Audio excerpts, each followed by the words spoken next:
ফল সিলিং লগাই কালারিং করি টাইলস লগাই এটা আসাম টাইপ গৈ ফিনিচিং দিলে কিমান টাকা খরচ আহে এইটো ভিডিও স্কিপ নকৰি গোটেইখিনি চাবলৈ চেষ্টা কৰিব তেনেহ'লে আপোনালোকে ধুনীয়াকৈ বুজি পাব যে 2024 কিমান টকাত এটা আসাম টাইপ ঘৰ আমি বনাব পাৰোঁ। हेलो दोस्तों नमस्कार अस्सलामु अलैकुम। आज भिडिओ इन्ट्रोड्यूस होबले गई आछे कियनो घरटो हल मोर ढालार एटु घरत किमान टाका खरच हल टोटल खरच आमार फल सिलिंग लगोवा रंग करा और ऊपरत कालारिंग टिन आछे एबिलाक लगोते आमार किमान टाका खरच आछे एटु भिडिओ स्किप नकरि गोटेखिनि चाबले चेष्टा करिब तेनहले आपनालोके धुनियाके बुझि पाबो जे 2024 এটা আসাম টাইপ ঘর বানালে কিমান টাকা খরচ আহে। আপুনি ভিডিওটো নতুনকৈ চাইছে তেনহলে চেনেলটো সাবস্ক্রাইব কৰি দিব আৰু বেল আইকন বজাই দিব আৰু কমেন্ট কৰি মোক জনাব যে ভিডিওটো কেনেকুৱা হ'ল। বলক ভিডিওটো আৰম্ভ কৰোঁ। এটা হল আমাৰ ফ্ৰন্ট সাইড ডিজাইন আমাৰ সন্মুখৰ ডিজাইন এটা আছে আমাৰ 8 ফুট বাই 12 ফিট সেটো চাক কিমান ইউনিককে বনোৱা হল। মই এইটো ঘৰৰ ভিডিও আৰু এটা আপলোড কৰিছিলো তো মোৰ চেনেলৰ ফাৰ্ষ্টত পাই যাব। সিৰিকেৰে চাক কিমান ডিজাইনাৰ সিৰি এনেকুৱা সিৰি আপোনালোকে দেখা নাপায়। मोर चेनेलत आपलोगे एनेकुवा धुनिया धुनिया घर देखिबले पाबो। एटु सन्मुखर डिजाइनटु मइहे बनाइछु ऊपरर बेलकी डिजाइन मैं बनाइछु चाक किमान धुनिया लागिसे। यात आमी बर्फी डिजाइन बनाइछु और उन्डो डिजाइन बेलेग चाक उन्डो डिजाइन स्क्वायर हले बेसि ভাল লাগে। আকৌ গৰুণীয়া দিয়ে মানুহে সব চাৰি কোণা তিন কোণা এনেকুৱা বনাই দিছে সেইবিলাক ডিজাইন ইমান মোটাত ভাল নালাগে। স্কয়াৰ হলে চাক ডিজাইন কেইটা কিমান ধুনিয়া লাগিছে। এতিয়া ভিতৰত যে ফল সিলিং আছে ফল সিলিং আৰু 2x4 টাইলছটো কিমান টকাত কিনিব পাৰিব আপোনালোকক মই ধুনিয়াকৈ দেখাই দিম। চাক ডিজাইনটো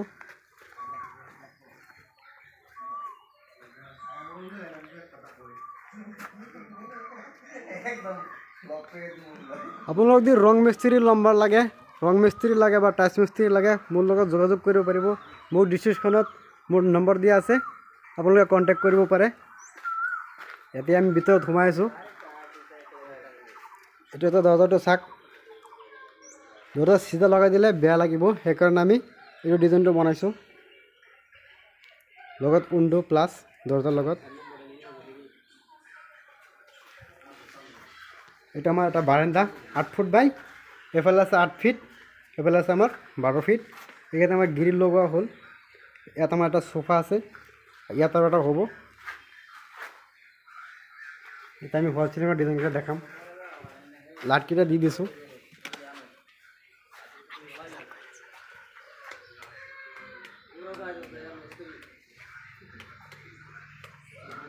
ইয়াত আমি একটা ফ্যান বকর ডিজাইন বনাই দিছো।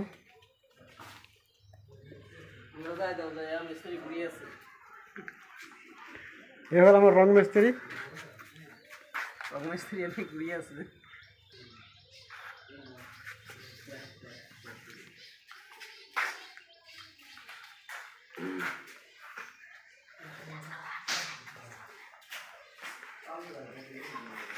এটা আমার ড্রয়িং রুম।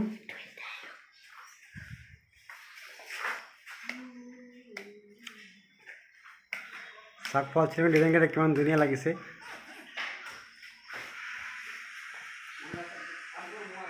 এটা রুম বেডরুম এফালে আছে আমার 12 ফিট এফালে আছে আমার 15 ফিট।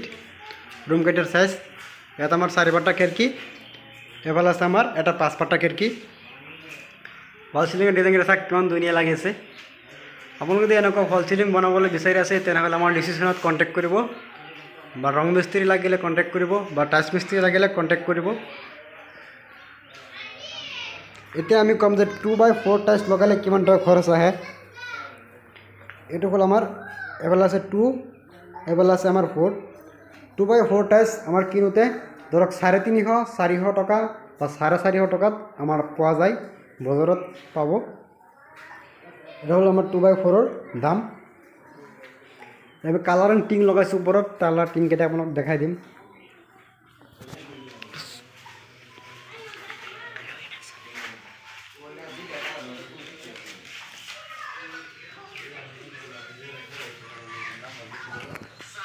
এইফালে আছে এটা ৰুম,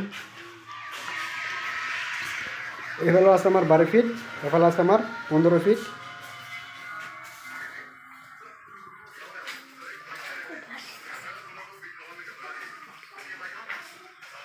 ইয়াত আমাৰ ফল চিলিং লগোৱা হ'ল। এতিয়া আমি আপোনালোকক কিটচেন ৰুমটো দেখাবলৈ চেষ্টা কৰিম।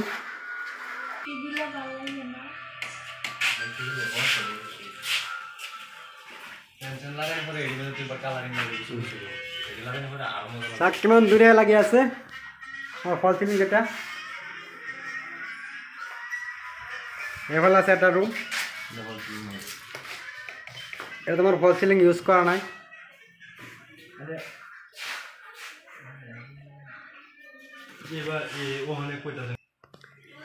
এইফালে হ'ল এইটো হ'ল আমাৰ কিটচেন ৰুম।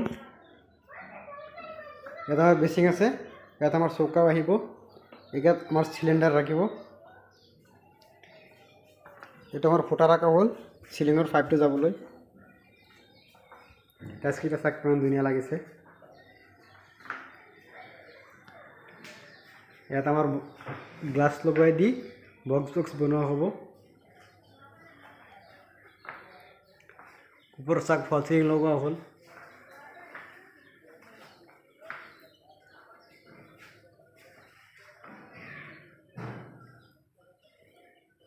এটা হল আমাৰ কিচেন ৰুম।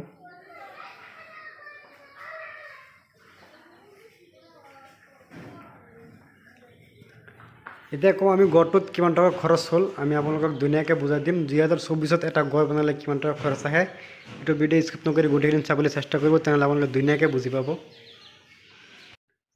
চাওক সন্মুখত ডিজাইনটো।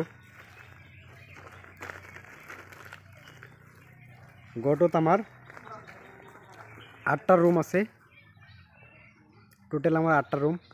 এইটো লৈ আমাৰ 9টা ৰুম আছে। এইটো ঘৰত কিমান খৰচ গৈছে মই আপোনালোকক ধুনীয়াকৈ বুজাই দিম।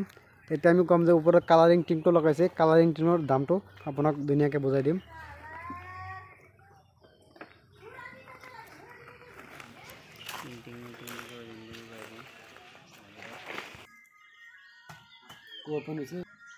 এতিয়া আমি কম যে কালাৰিং টিন ল'লে কিমান টকা খৰচ আহিব।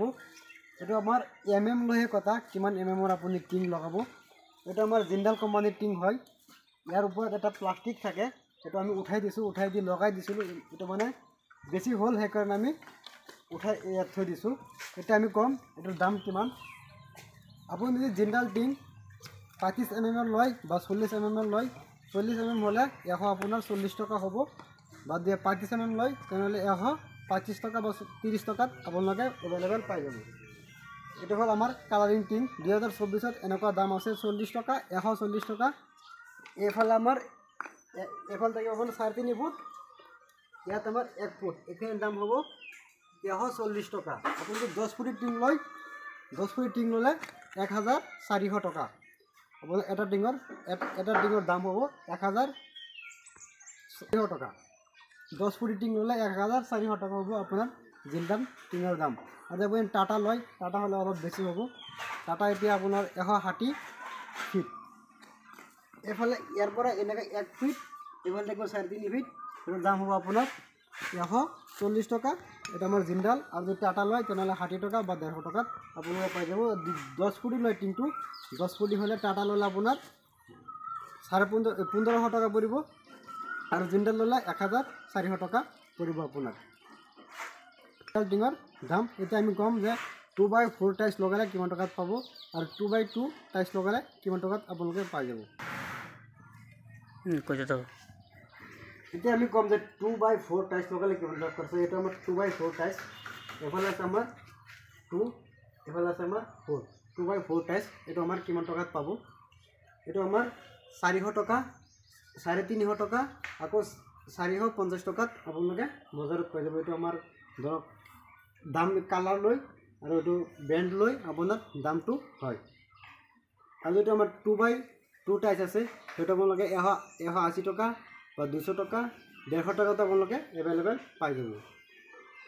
এইটো ঘৰ বনাওঁতে টোটেল কষ্ট কিমান হ'ল 2024 এইটো ঘৰ বনাওঁতে টোটেল কষ্ট কিমান হৈছে আপোনালোকক আমি ধুনীয়াকৈ বুজাই দিম। ধৰক এইটো ঘৰত আমাৰ ৰুম আছে, 9টা ৰুম আছে, 9টা ৰুম আছে। 9টা ৰুমত আমাৰ যদি প্লাষ্টাৰ আৰু গাঁথনি কৰা হয় আৰু ওপৰত টিনপাত লগোৱা হয় আৰু দৰজা লগোৱা হয়, তেনেহ'লে এটা ৰুমত আপোনাৰ 1 লাখ টকাকৈ খৰচ হ'ব। আৰু যদি টাইলছ লগাই দিয়ে বা ৱাল চিলিং লগাই, তেনেহ'লে এটা ৰুমত টাইলছ লগালে আমাৰ 18,000 টকাকৈ পৰে।